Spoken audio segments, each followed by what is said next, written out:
Hey my loves, இன்னைக்கு நம்ம பார்க்க போகிறது மண்டேலா மர்டர்ஸ் அப்படின்னு நெட்ஃப்ளிக்ஸில் வெளியே செக்கப்போடு போட்டுட்டு இருக்கக்கூடிய ஒரு தரமான வித்தியாசமான ஒரு கிரைம் த்ரில்லர் வெப் சீரிஸோட பாகம் 2 தான் பார்க்க போகிறோம். ஆல்ரெடி பார்ட் 1 நான் நேத்தே போட்டுட்டேன். ஸோ அதை நீங்கள் இன்னும் பார்க்கல அப்படின்னா பார்த்துட்டு வந்துருங்க. அப்போ தான் இந்த கதை உங்களுக்கு புரியும். வீடியோக்குள்ளே போகிறதுக்கு முன்னாடி ஒரு சின்ன ரீகேப் பார்த்துடலாம். இது வரைக்கும் ஒரு குறிப்பிட்ட கிராமத்தில் அஜய், சுஜய் மற்றும் அபிஷேக் இவங்க 3 பேர் கொல்லப்பட்டிருக்காங்க. கொல்லப்பட்டதோட மட்டும் இல்லாமல் இவங்க 3 பேர்த்தோட உடல்ல ஒரு பாகம் மட்டும் கொள்ளையடிக்கப்பட்டிருக்கு. இந்த மர்டர்ஸ் எல்லாம் ஆரம்பத்தில் பொலிட்டிக்கல் மர்டர்ஸ் அப்படின்னு தான் ஹீரோயின் நினைச்சாங்க. ஆனால் போக போக தான் தெரிய வருது இதுக்கு பின்னாடி வேற ஏதோ மிஸ்ட்ரி இருக்கு அப்படின்ட்டு. அந்த மிஸ்ட்ரி எல்லாம் என்ன அப்படின்றத டீடைல்டா இன்வெஸ்டிகேஷன் பண்ணலாமா? ஸ்ட்ரைட்டா வீடியோக்குள்ள போயிடலாம். நீங்க பார்த்துட்டு இருக்கிறது சரண் என்டர்டைன்மெண்ட். நான் தான் சரண். வாங்க வீடியோக்குள்ள போலாம். இப்போ புதுசா ஒரு தம்பதியை காட்டுறாங்க. அவருடைய பேரு சாஸ்திரிங்க. அதிகாலையில சீக்கிரமாவே எழுந்திருச்சு 2 பேருமே குளிச்சு ரெடி ஆயிட்டு பூஜை பண்றதுக்காக சாமி ரூம் கிட்ட போறாங்க. அப்படி பூஜையை ஸ்டார்ட் பண்ணலாம்னு நினைக்கும் போது கையில வச்சிருந்த பூஜை சாமான்கள்லாம் வந்து அவரு கைப்பட்டே பாத்தீங்கன்னா எல்லாமே கீழே விழுது. உடனே என்னால உணர முடியுது அப்படின்னு சாஸ்திரி சொல்றாரு. நீங்க என்ன உணர்றீங்க அப்படின்னு கேட்கும்போது மரணத்தை என்னால உணர முடியுது, இது மரணத்துக்கான செய்தி தான் அப்படின்ற மாதிரி அவர் சொல்றாரு. யாருடைய மரணம் அப்படின்னு அவருடைய மனைவி கேட்க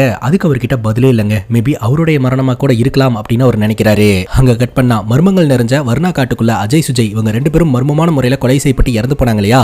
அந்த இடத்த கிரைம் சீன் மார்க் பண்ணப்பட்டு போலீஸ்காரங்க எல்லாம் இன்வெஸ்டிகேஷன் நடத்திக்கிட்டு இருக்காங்க. அங்கதான் கைஸ் நம்ம ஹீரோவும் இருக்கிறாரு. அங்க இருக்கக்கூடிய குகைக்குள்ள நான் போய் செக் பண்ணிட்டு வரேன் அப்படின்னு ஹீரோ பர்மிஷன் கேட்கிறாரு. பர்மிஷன் கொடுக்கப்படுது. உடனடியா நம்ம ஹீரோ அந்த குகைக்குள்ளேயும் நுழையறாருங்க. அப்ப அவருடைய டார்ச் லைட்டை குகையை நோக்கி அடிக்கும் போது அந்த டார்ச் லைட் வேலை செய்ய மாட்டேதுங்க. ஆனா வேற ஒரு இடத்துல அடிச்சா அந்த டார்ச் லைட் நல்லாவே வேலை செய்யுது.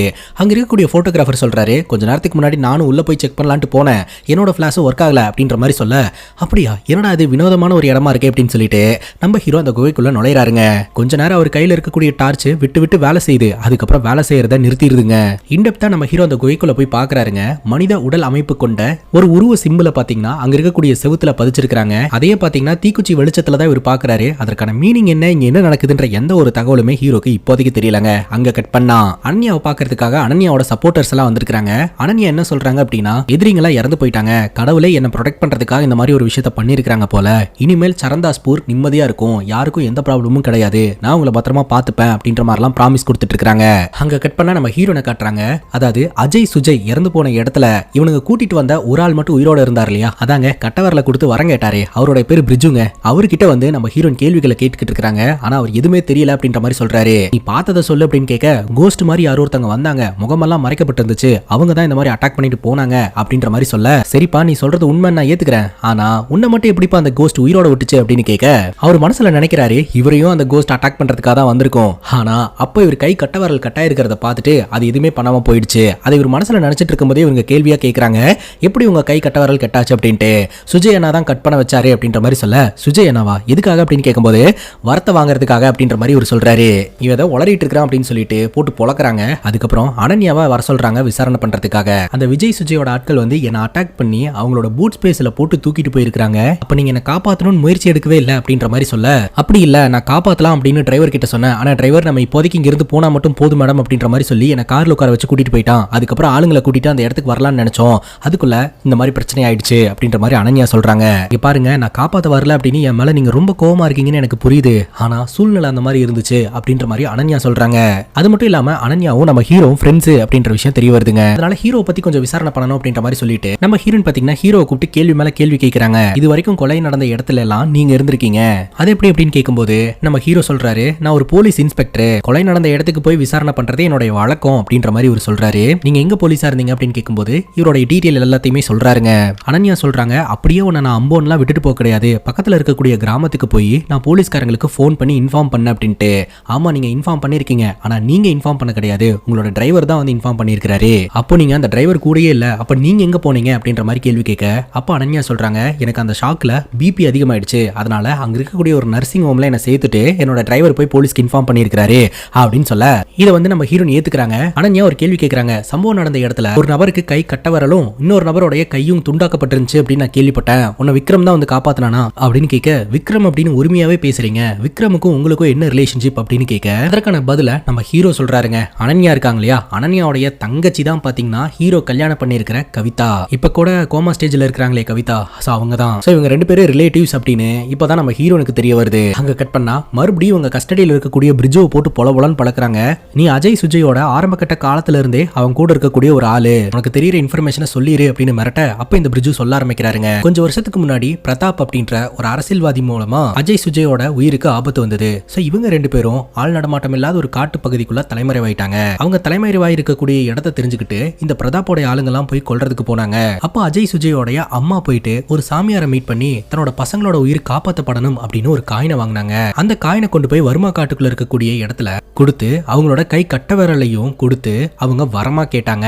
கேட்ட வரம் நிறைவேறுச்சு. அதன் மூலமா தான் அவங்க 2 பேர்த்தோட உயிரும் காப்பாற்றப்பட்டுச்சு அப்படின்னு சொல்ல, இப்போ நம்ம ஹீரோயின் பாத்தீங்கன்னா அந்த பிரிட்ஜோட கை கட்ட விரலை கட்டு போட்டிருக்கும் இல்லையா, அந்த இடத்த அழுத்திட்டு சரி அவங்க அம்மா வரம் கேட்டாங்க, அதனால அவங்க 2 பேரும் உசுரோட இருந்தாங்க அப்படின்னு நீ சொல்றல, இப்பயே அவங்க உசுரோட இல்ல அப்படின்னு கேள்வி கேட்க வழி தாங்க முடியாம ஒரு கதறாருங்க.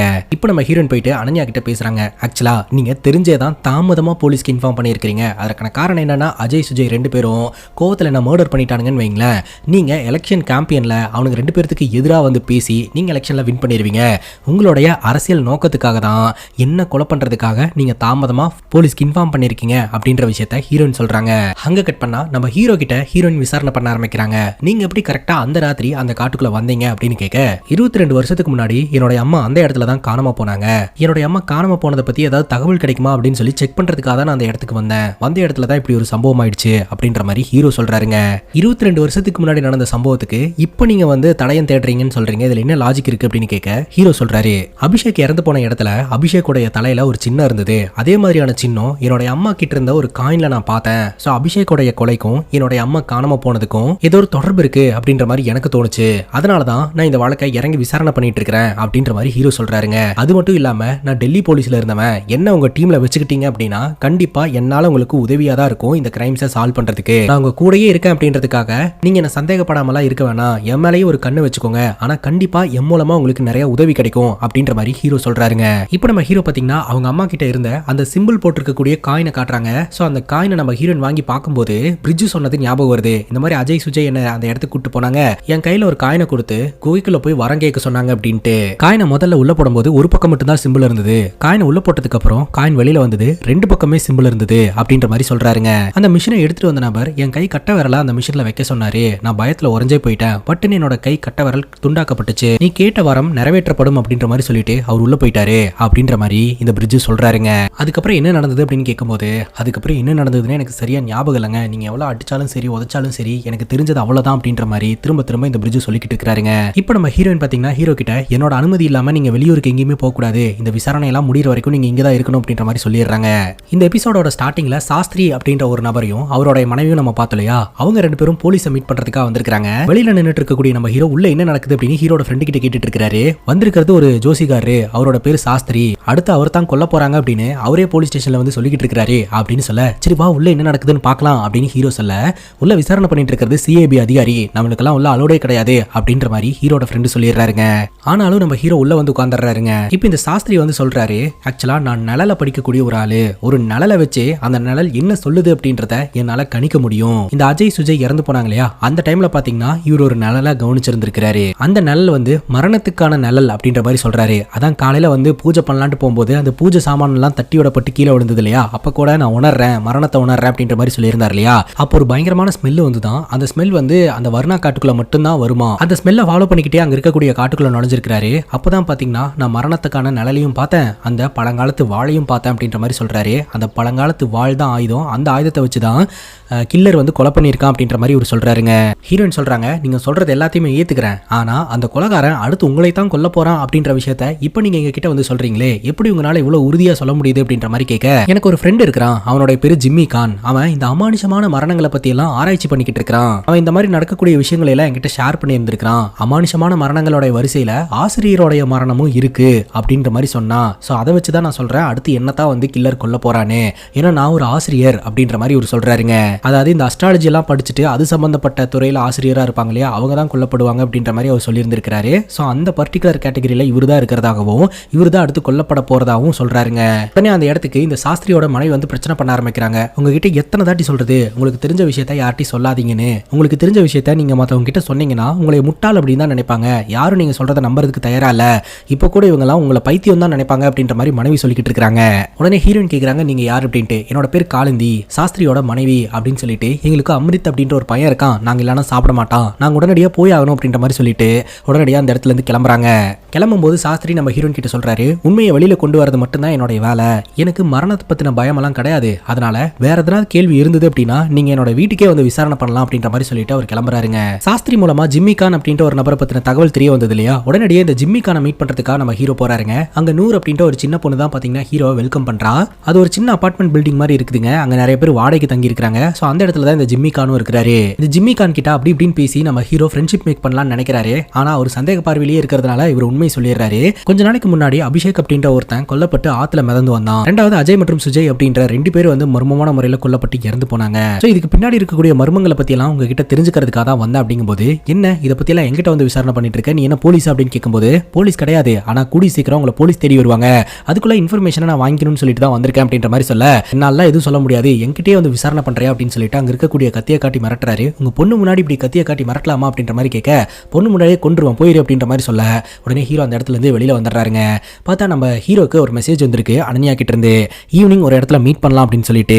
இன்னொரு பக்கம் நம்ம ஹீரோனும் ஹீரோனுடைய அசிஸ்டன்ட்டும் பாத்தீங்கன்னா இந்த சாஸ்திரி மற்றும் சாஸ்திரியோட மனைவி வாழ்ந்துட்டு இருக்காங்க இல்லையா, அந்த ஏரியால போயிட்டு விசாரிக்கும் போது தாங்க ஒரு ஷாக்கிங்கான உண்மையே தெரிய வருது. ஆரம்ப காலகட்டத்தில் இந்த வயசான தம்பதி நல்லா தான் இருந்தாங்க. எப்ப அவங்களுடைய ஒரே பையனான அமிர்த் இறந்து போனானோ அதுக்கப்புறம் அவங்க லைட்டா மனநல பாதிக்கப்பட்ட மாதிரி ஆயிட்டாங்க அப்படின்ற மாதிரி சொல்றாரு.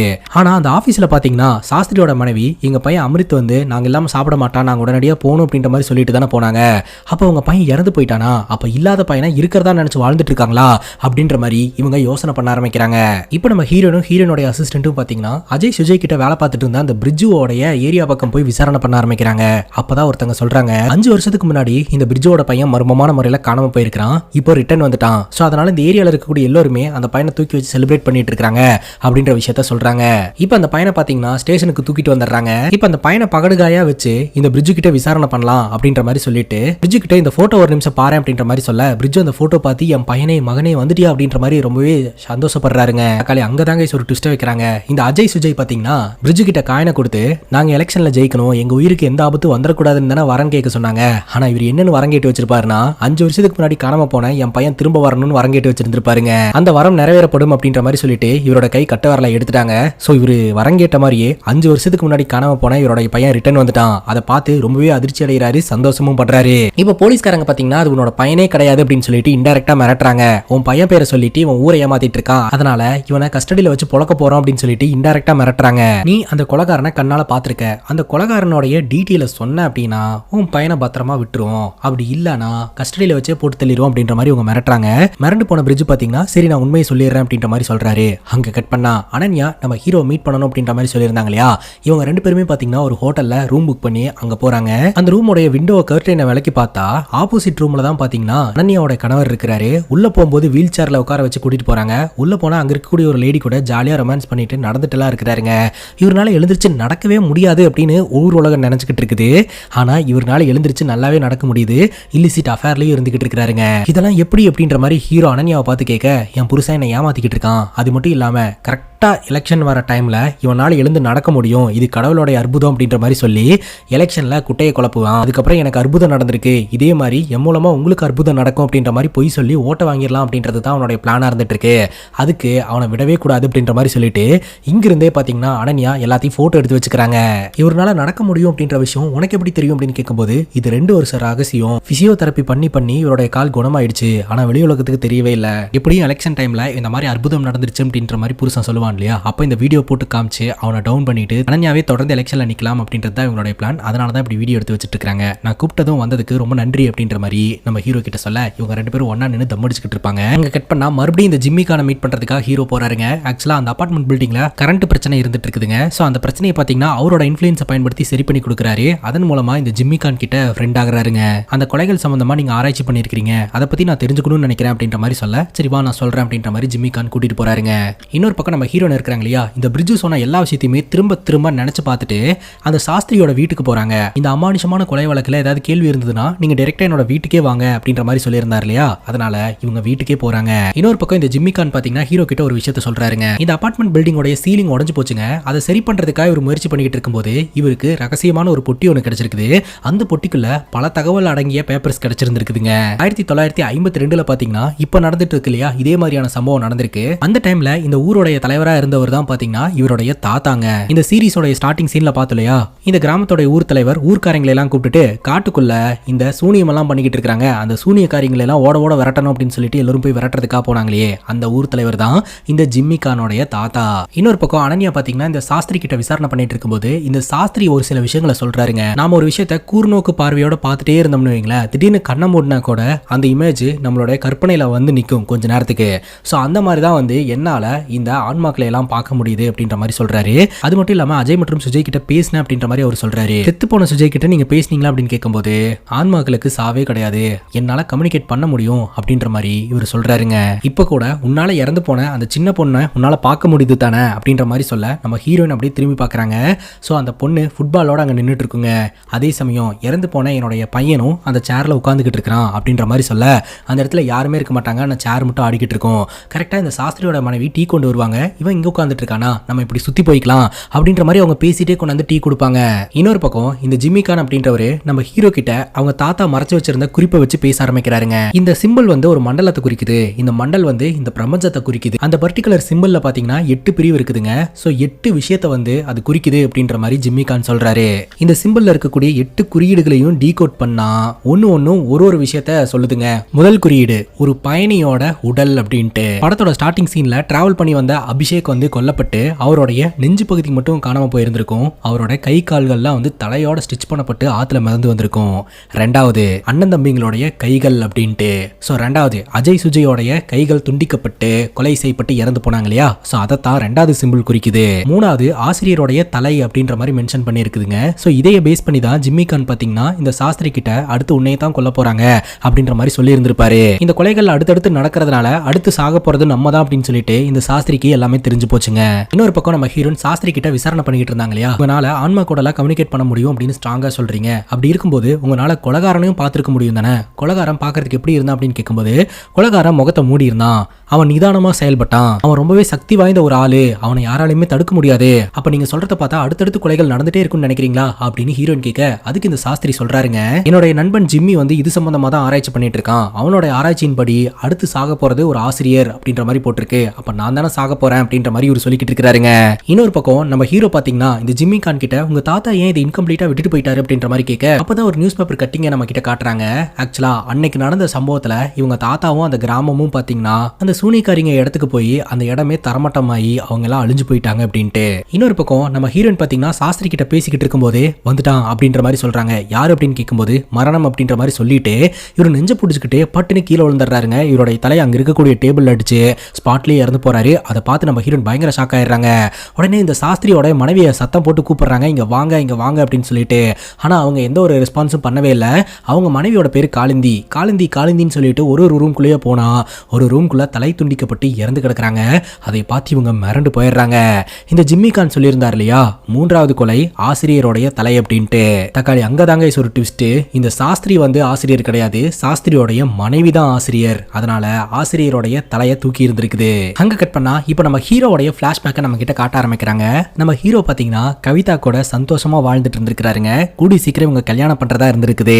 நம்ம ஹீரோ ஒரு போலீஸ் ஆபீசரா இருந்தார் இல்லையா, அப்ப ஹீரோட வீட்டுக்கு ஒரு கொரியர் வந்திருக்கு. அது என்ன கொரியர் அப்படின்னு சொல்லி ஓபன் பண்ணி பார்த்தா ஒரு பத்திரிகைக்காரர் பாத்தீங்கன்னா ஒரு கம்பெனில நடக்கக்கூடிய ஸ்கேமை வந்து எக்ஸ்போஸ் பண்ணணும் அப்படின்றதுக்காக ஏகப்பட்ட டேட்டாஸை கலெக்ட் பண்ணி ஹீரோ காமிச்சு வச்சிருந்திருக்காருங்க. ஹீரோ ஒரு நேர்மையான அதிகாரி அப்படின்னு சொல்லிட்டு. அப்ப கவிதா பாத்தீங்கன்னா அது என்ன டேட்டா ஏது டேட்டா அப்படின்னு சொல்லி கேட்க ஹீரோ அதை பத்தி எக்ஸ்பிளைன் பண்ணி இருந்திருக்காரு. பட் அதான் ஒரு இனிஷியேட் எடுக்கிறதுக்கு தயாரா இல்ல. அதற்கான காரணம் என்ன அப்படின்னு பாத்தீங்கன்னா இந்த டேட்டாஸ் அனுப்பி வச்ச அந்த பத்திரிகைக்காரன் இப்ப உயிரோட இல்ல. இதை நம்ம எடுத்து பண்ணணும் அப்படின்னா நமக்கு தேவையில்லாத பிரச்சனை வரும் அப்படின்னு சொல்லிட்டு ஹீரோ அதை கண்டுக்காம விட்டுட்டாருங்க. ஆனா ஹீரோடைய கேர்ள் ஃபிரெண்டான கவிதா இருக்காங்க இல்லையா, இதை வந்து நம்ம பெருசா பண்ணலாம், இதுக்கு பின்னாடி இருக்கக்கூடிய $1 மில்லியன் ஸ்கேமை எக்ஸ்போஸ் பண்ணலாம் அப்படின்ற மாதிரி சொல்லி இருந்திருக்காங்க. அப்ப இவங்க ரெண்டு பேருக்குள்ள ஆர்குமெண்ட் வந்திருக்கு, எதுக்கு தேவையில்லாம அப்படின்ட்டு. அதுக்கப்புறம் சண்டை சமாதானம் ஆயிட்டு இவங்க ரெண்டு பேரும் வீட்டை விட்டு வெளியில வந்திருக்காங்க.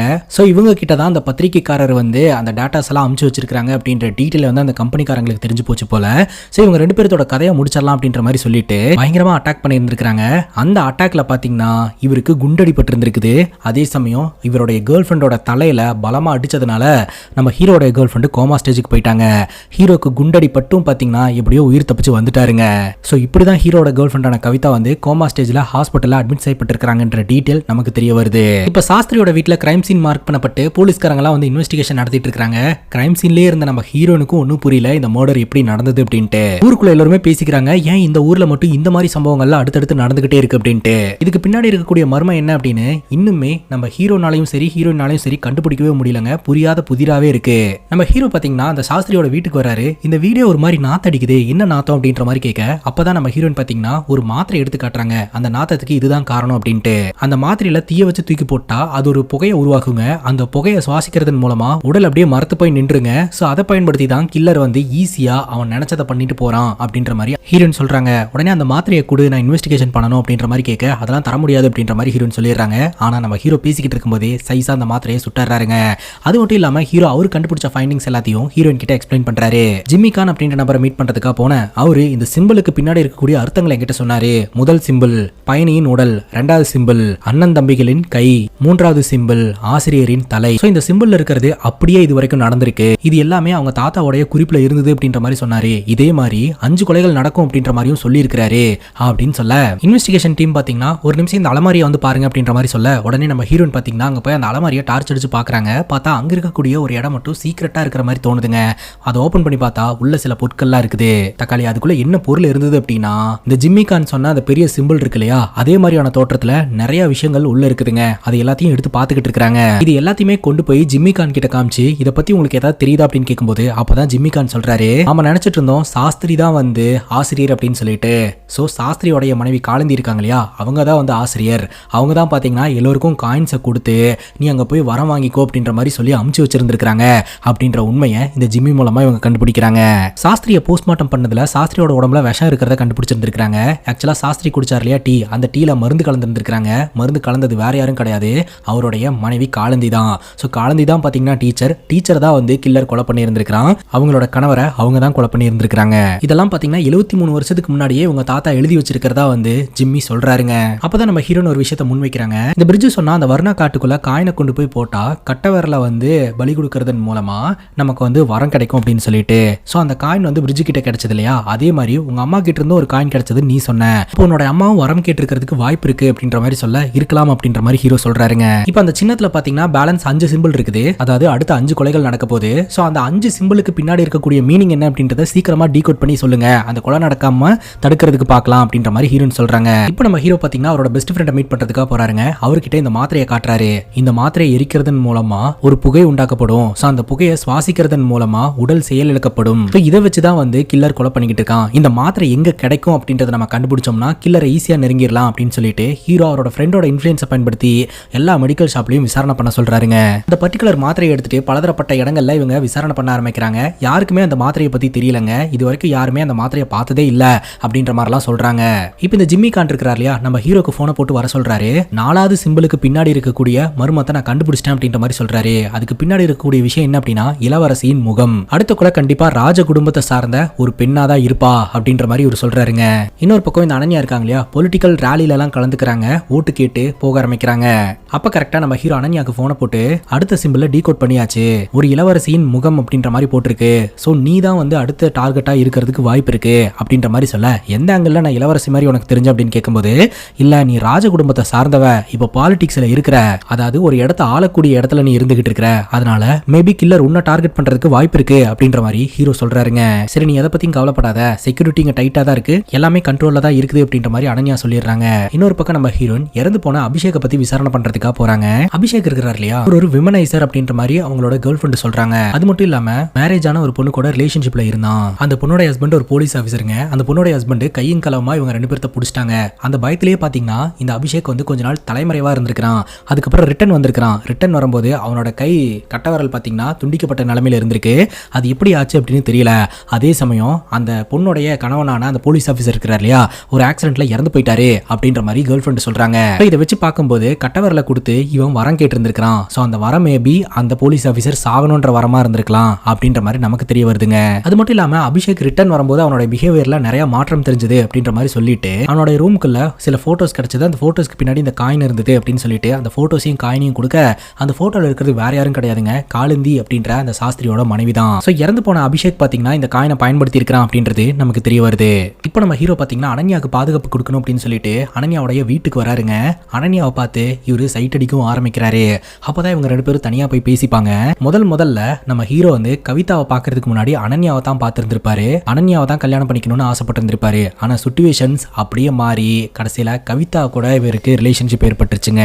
அதை பத்தி இவங்க பேசிக்கிட்டு இருக்கும்போது இவங்க 2 பேருக்குள்ள ரிலேஷன்ஷிப் ஏற்படுற மாதிரி இருக்குங்க. பட்டுன்னு நம்ம அனன்யா சொல்லிடுவாங்க, எனக்கு நிறைய எய்ம் கோல்ஸ் எல்லாம் இருக்குது, இது தப்புன்னு நினைக்கிறேன், வேண்டாம் அப்படின்ற மாதிரி சொல்லிட்டு உடனே நம்ம ஹீரோ அந்த இடத்துல இருந்து போயிருவாரு. அந்த நேரம் பார்த்து வீட்டுக்குள்ள வந்த ஒருத்தன் அனன்யாவை கொல்றதுக்கு பாத்துக்கிட்டு இருக்காங்க. அடிச்சு பிடிச்சு நம்ம ஹீரோ உள்ள ஓடி வந்து அந்த நபர் போட்டு பொலவலன்னு பொழக்கிறாரு. அனன்யாவை எப்படியோ காப்பாத்துறாரு.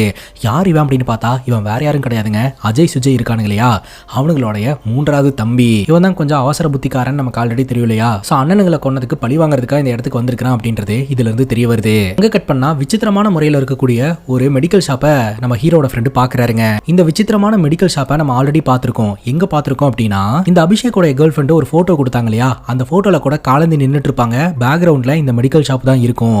சோ இந்த இடத்துக்கு வந்த நம்ம ஹீரோட ஃப்ரெண்டு பாத்தீங்கன்னா அந்த மாத்திரையை பத்தி விசாரிக்கிறதுக்காக உள்ள போறாரு. யாராவது இருக்கீங்களா அப்படின்ற மாதிரி பாத்துக்கிட்டு இருக்காரு. இன்னொரு பக்கம் நம்ம ஹீரோ அந்த போட்டோ வச்சு விசாரணை பண்றதுக்காக அதே விசித்திர மெடிக்கல் ஷாப் பக்கம் வருவாங்க. பார்த்தா வெளியில நம்ம ஹீரோட ஃப்ரெண்டு பைக் இருக்கும். இவனோட பைக் இங்க நிக்குது அப்படின்னு சொல்லிட்டு அந்த இடத்துக்குள்ள போனா உள்ள இருக்கக்கூடிய யாரோ ஒரு மர்ம நபர் நம்ம ஹீரோனை அட்டாக் பண்றதுக்கு முயற்சி பண்ணுவாங்க. ஹீரோன் எதிர்த்து சண்டையும் போடுவாங்க. ஆனா அந்த நபர் அந்த இடத்துல இருந்து தப்பிச்சு போயிருவாங்க. அதே சமயம் அந்த இடத்துல நம்ம ஹீரோடைய பெஸ்ட் ஃப்ரெண்டான பிரமோத் இறந்து கிடப்பாருங்க. இப்போ அந்த இடத்துக்கு நம்ம ஹீரோ வராருங்க. உள்ள போய் பாரு அப்படின்ற மாதிரி சொல்ல நம்ம ஹீரோ உள்ள போய் பாக்குறாரு. தன்னுடைய நண்பன் இறந்து கிடக்கிறத பார்த்து அழுவுறாருங்க. இது வரைக்கும் ஜிம்மி கான் சொன்ன விஷயத்தை எல்லாம் பார்க்கும்போது முதல்ல ஒரு பயணியோட உடல், 2வது பிரதர்ஸோடைய கைகள், 3வது ஆசிரியரோடைய தலை, 4வது இளவரசியோடைய முகம் அப்படின்ட்டு. அந்த இளவரசி அனன்யா இல்ல அப்படின்னா யார் அந்த இளவரசி அப்படின்னு யோசனை பண்றாங்க. ஆனா ஆல்ரெடி பாத்தீங்கன்னா கில்லர் அந்த இளவரசியோட முகத்தை எடுத்துட்டு போயிட்டாங்க. யார் அந்த இளவரசி அப்படின்றத இப்போதைக்கு நம்ம கிட்ட சஸ்பென்ஸா தான் வச்சிருக்காங்க. அங்க கட் பண்ணா 20 வருஷத்துக்கு முன்னாடி இந்த கிராமத்துல வாழ்ந்த ஒருத்தர் பாத்தீங்கன்னா ஒரு நோயினால பாதிக்கப்பட்டாரு. அடுத்தடுத்து இந்த கிராமத்தினர்கள் நோய்வாய்ப்பட்டு இறந்துகிட்டே இருக்கிறாங்க. ஒருத்தர்கிட்ட இருந்து இன்னொருத்தருக்கு பரவக்கூடிய நோயா இருக்கிறதுனால அந்த ஒரு நபர் பாத்தீங்கன்னா ஒருத்தங்க கிட்ட போய் காயினை வாங்கிட்டு அந்த வருணா காட்டுக்குள்ள நுழைஞ்சிருக்கிறாருங்க. அந்த வரம் கொடுக்கக்கூடிய மிஷின் கிட்ட எனக்கு என்னுடைய பசங்களுக்கு இந்த நோய் தொத்திரக்கூடாது, அவங்க நல்லா இருக்கணும் அப்படின்ற மாதிரி வரம் கேட்டிருந்திருக்கிறாரு. அந்த வரனுக்கு பார்த்தீங்கன்னா விலையா கட்டை விரலை வைக்க சொல்லி இருந்திருக்குது. ஸோ அந்த கட்டை விரலை வச்ச உடனே கட்டை விரல் துண்டாக்கப்படுது, உன்னுடைய வரம் நிறைவேற்றப்படும் அப்படின்னு சொல்லி அமுச்சு வச்சுட்டாங்க. ஸோ சொன்ன மாதிரியே பார்த்தீங்கன்னா அவர் இறந்து போயிடுவார். அவருடைய பையனுக்கு நோய் பரவாதுங்க. அப்போ ட்ரீட்மெண்ட் பார்த்துட்டு இருந்த நர்ஸ் கிட்ட அவர் சாவறதுக்கு முன்னாடி சொல்லியிருப்பாரு, இனிமேல் என் பையனை பார்த்துக்கிறதுக்கு யாரும் கிடையாது, இந்த பையனை உங்கள் பையனாக நினச்சி வளர்த்துக்கோங்க அப்படின்னு சொல்லிட்டு அவர் இறந்து போயிடுவாருங்க. அதுக்கப்புறம் அந்த நர்ஸ் தான் பார்த்தீங்கன்னா அந்த பையனை எடுத்து வளர்த்துருந்துருக்காங்க. அந்த பையன் வேற யாரும் கிடையாதுங்க, பிரசன்ட் சிச்சுவேஷனில் அனன்யாக்கு பிஏவா இருக்கிறார் இல்லையா வியங்க் அப்படின்ற ஒரு நபர், அவர் தாங்க. அவருடைய அம்மா பாத்தீங்கன்னா வியங்க கூப்பிட்டு, இது வரைக்கும் ஊருக்குள்ள கொலை சம்பவங்கள் நடந்துட்டு இருக்கு இல்லையா, என்னோட கணிப்பின் படி அடுத்து உன்னையே தான் கொல்ல போறாங்கன்னு நினைக்கிறேன் அப்படின்ற மாதிரி சொல்ல, என்னமா வளரிட்டு இருக்கீங்க அப்படின்ற மாதிரி சொல்ல, நான் சொல்றத நம்பு அப்படின்ற மாதிரி அவங்க அம்மா சொல்றாங்க. பேசிக்கா இந்த வியங்கோடைய அம்மானால வாய் பேச முடியாதுங்க, அவங்க சைன் லாங்குவேஜ்ல தான் எக்ஸ்பிளைன் பண்றாங்க. அங்க கட் பண்ணா நம்ம ஹீரோனை காட்டுறாங்க. ஹீரோன் பாத்தீங்கன்னா இன்வெஸ்டிகேஷன் பண்ண கலைப்புல உட்கார்ந்தபடியே தூங்கிட்டு இருப்பாங்க. அப்படி தூங்கும்போது வெள்ளப்போடவை கட்டிக்கிட்டு ஒரு அம்மா அவங்க கனவுல அடிக்கடி போறாங்க.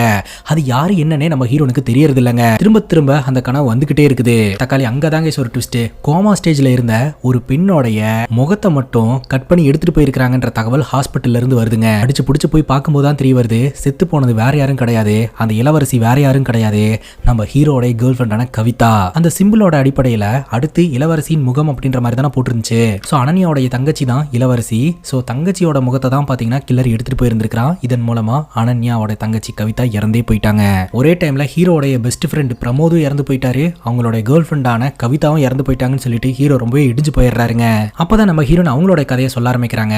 மோஸ்ட் வாண்டட் கிரிமினலான ஒரு ரவுடி பையில பிடிக்கிறதுக்காக ஒரு அபார்ட்மெண்ட்டுக்கு போயிருந்திருக்காங்க. அங்க ஒரு சின்ன குழந்தை விளையாடிக்கிட்டு இருந்திருக்குதுங்க. அந்த குழந்தை கிட்ட நம்ம ஹீரோன் கூப்பிட்டு, இந்த மாதிரி ஒரு ஆபரேஷனுக்காக நாங்க வந்திருக்கோம், நீ அங்கேயே இங்கேயே ஓடக்கூடாதுமா, இங்கே இரு அப்படின்னு இன்ஸ்ட்ரக்ஷன் கொடுத்துட்டு தான் இவங்க அந்த அட்டாக் ஆரம்பிச்சிருந்திருப்பாங்க. ஆனா இந்த சின்ன பொண்ணு சொல்ற பேச்சு கேட்காம விளையாடுறேன்னு சொல்லிட்டு வரண்டா கூடி இருக்கும். அங்க நடந்த கன் ஷூட்ல பாத்தீங்கன்னா அந்த சின்ன குழந்தையோட நெஞ்சிலேயே புல்லட் பாஞ்சு அந்த குழந்தை இறந்து போயிருக்கும். அந்த குழந்தை இறந்து போனதுக்கு அப்புறம் இவங்க இடிஞ்சு போயிருந்திருக்காங்க, டிபார்ட்மெண்ட்டுக்கு வரவே இல்லை. எப்போ பார்த்தாலும் அந்த குழந்தை அங்க நிக்கிற மாதிரி இங்க நிக்கிற மாதிரி இவங்களுக்கு தோணிக்கிட்டே இருக்குங்க. ஸோ இதுதான் அவங்க பாஸ்ட்ல நடந்த சம்பவம், அதிலிருந்து நான் கொஞ்சம் கொஞ்சமா மீண்டு வந்தேன், நீயும் மீண்டு வந்துருவ அப்படின்ற மாதிரி நம்ம ஹீரோயின் பாத்தீங்கன்னா அட்வைஸ் கொடுத்துட்டு இருக்காங்க. இப்போ அனன்யாவோட ஹஸ்பண்ட் பாத்தீங்கன்னா அனன்யாவை கூப்பிட்டு, கொஞ்ச நாள்ல எலெக்ஷன் வரப்போகுது பார்த்தல, பேனர்ல என்னோட போட்டோ தான் போடுறாங்க, கூடி சீக்கிரம் நான் தான் நின்று ஜெயிக்க போறேன் அப்படின்ற மாதிரி சொல்ல, அப்ப கரெக்டா அனன்யா அந்த வீடியோவை காட்டுறாங்க. உங்களால நடக்க முடியும்னு எனக்கு தெரியும், நீங்க என்ன பண்ணிட்டு இருக்கீங்கன்னு எனக்கு தெரியும், இதை காமிச்சு உங்களை எலெக்ஷன்ல நிக்க விடாம பண்ணிடுவேன் அப்படின்னு சொல்ல பட்டுன்னு இந்த அனன்யாவுடைய கணவர் எழுந்திருக்கிறதுக்கு முயற்சி பண்றாரு. ஆனா அவரால் உண்மையிலேயே எழுந்திருக்க முடியலங்க. பார்த்தா இன்ஜெக்ஷன் போட்டு உண்மையிலேயே காலை மரத்து போக வச்சுட்டாங்க. உன்னை என்ன பண்றேன்னு பாரு அப்படின்ற மாதிரி கணவர் மிரட்டுறாரு. உன்னால என்ன பண்ண முடியுமோ பண்ணிக்கோ அப்படின்ற மாதிரி அனன்யா திருப்பி மிரட்டி விட்டுறாங்க. இப்போ நம்ம ஹீரோயின் கிட்ட இந்த கேஸ் எடுத்து நிறைய நாள் ஆயிடுச்சு, மீடியா கிட்ட என்ன நடந்துட்டு இருக்கு அப்படின்றத சொல்லணும், மீடியாக்காரங்க கேள்வி கேட்கறதுக்கு தயாரா இருக்காங்க அப்படின்னு சொல்ல உடனே நம்ம ஹீரோயின் பாத்தீங்கன்னா பிரஸ் மீட் ஒன்று ஏற்பாடு பண்றாங்க. நம்ம ஹீரோயின் டீடைல்டா எதையுமே பிரஸ் கிட்ட சொல்லாம இதுக்கு பின்னாடி ஒரு சைக்கோ கொலைகாரன் இருக்கிறான், கூடி சீக்கிரம் அந்த சைக்கோ கொலைகாரனை நாங்க பிடிச்சிருவோம் அப்படின்ற மாதிரி சொல்லிடுறாங்க. அதுக்கப்புறம் மீடியாக்காரங்க சரமாரியா கேள்வி கேட்க இவங்கனால பதிலே சொல்ல முடியலங்க. எண்ட் ஆஃப் த டே இவங்க வந்து நாங்க கூடி சீக்கிரம் கில்லரை பிடிச்சிருவோம், நாங்க கில்லரை பிடிக்கிறதுக்கு எல்லா முயற்சிகளும் எடுத்துட்டு தான் இருக்கிறோம் அப்படின்ற மாதிரி சொல்ல கரெக்டா டோர் ஓபன் பண்ணிட்டு நம்ம அனன்யா ஆளுங்களை எல்லாம் கூட்டிட்டு வந்துடுறாங்க. அதாவது கட்சி போராட்டம் மாதிரி ஒன்று நடத்த ஆரம்பிக்கிறாங்க. எங்க ஊர் சேஃப்டிக்கு நீங்க ஆக்ஷனே எடுக்கிறது இல்லை அப்படின்ட்டு ஒரு அப்பாவி சிறுமியோட மரணத்துக்கு காரணமா இருந்த இவங்களை கூட்டிட்டு வந்து இந்த ஊர் கொலை வழக்க எப்படி நீங்க இன்வெஸ்டிகேஷன் பண்ண விடலாம், திறமையான ஆபீசர்ஸே உங்க டிபார்ட்மெண்ட்ல இல்லையா அப்படின்னு சொல்லி கேள்வி மேல கேள்வி கேட்கறாங்க. அப்படி இப்படின்னு பேசி அந்த பிரஸ் மீட்டை எப்படியோ களைச்சு விட்டுறாங்க. இந்த ஒரு சூழ்நிலையில உயர் அதிகாரியும் பாத்தீங்கன்னா அதே பாயிண்ட்டை வச்சு வேற ஒரு அதிகாரியை வச்சு விசாரணை பண்ணலாம் அப்படின்னு நினைக்கிறாங்க. எனக்கு கொஞ்சம் அவகாசம் கொடுங்க, கூடி சீக்கிரம் நான் கில்லரை பிடிச்சிருவேன் அப்படின்ற மாதிரி ஹீரோயின் சொல்றாங்க. இப்போ நம்ம ஹீரோ பாத்தீங்கன்னா அந்த விசித்திரமான மெடிக்கல் ஷாப் இருந்துச்சு இல்லையா, அதை ஜிம்மி கானோட உதவியோட ஆய்வு செய்யறாருங்க. அப்போ அந்த மெடிக்கல் ஷாப்புக்குள்ள இருக்கக்கூடிய சிம்பிளை கவனிக்கிறாரு. அந்த மெடிக்கல் ஷாப் யார் ரன் பண்ணிட்டு இருந்தான்னு சொல்லிட்டு அக்கம் பக்கத்தில் இருக்கிறவங்க கிட்ட விசாரணை பண்ணும்போது வாய் பேச முடியாத காது கேட்காத ஒரு வயசான அம்மா தான் வந்து ரன் பண்ணிக்கிட்டு இருந்தாங்க அப்படின்ற மாதிரி சொல்றாங்க. அவங்கள பாக்குறதுக்காக இந்த அஜய் சுஜயோட அம்மாவான லீலா வந்துட்டு போனதை நான் பார்த்தேன் அப்படின்னு அங்க வேலை பார்க்கறவர் சொல்றாருங்க. இதன் மூலமா நமக்கு தெரியற விஷயம் என்ன அப்படின்னா நம்ம அனன்யாக்கு அசிஸ்டண்டா ஒருத்தர் இருந்தார் இல்லையா வியங்க் அப்படின்னு சொல்லிட்டு, அவரோட அம்மா தான் பாத்தீங்கன்னா இந்த மெடிக்கல் ஷாப்பை வச்சு ரன் பண்ணிருக்காங்க அப்படின்ட்டு. இப்போ நம்ம ஹீரோ பாத்தீங்கன்னா அந்த அஜய் சுஜயோட அம்மா இருக்காங்க இல்லையா லீலா, அவங்கள மீட் பண்றதுக்காக போக அவங்க கண்ணை காட்டி மிரட்ட ஆரம்பிக்கிறாங்க. ஒரு போலீஸ் ஆஃபீஸர் எப்படி எங்க வீட்டுக்குள்ள வரலாம் அப்படின்னு சொல்லிட்டு.